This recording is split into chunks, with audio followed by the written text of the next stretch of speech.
One of the problems with modern architecture is the absence of a focus on beauty. As you can see here at the Alice Aoyagi Pavilion on the Upper East Side of Manhattan, where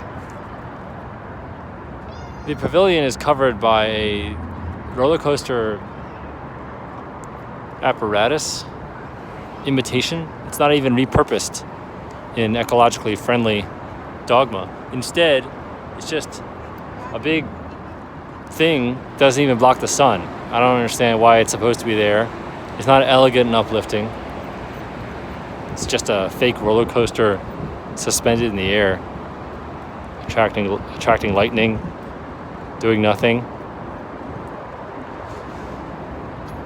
Well, now we're at the intersection.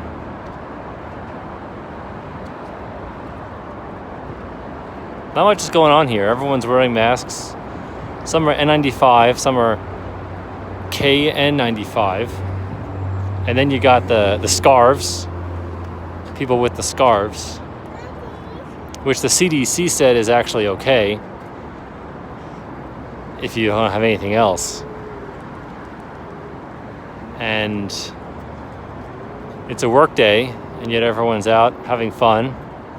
Working from home allows people to just go out for a walk now and then. Hope no one emails you. Here comes the Roosevelt Island tram.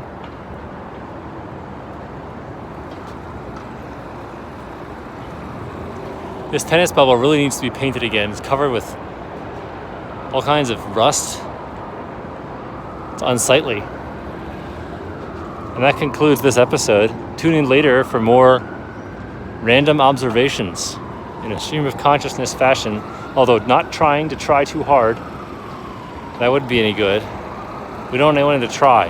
Everything has to just flow out wonderfully. And that's where the magic happens.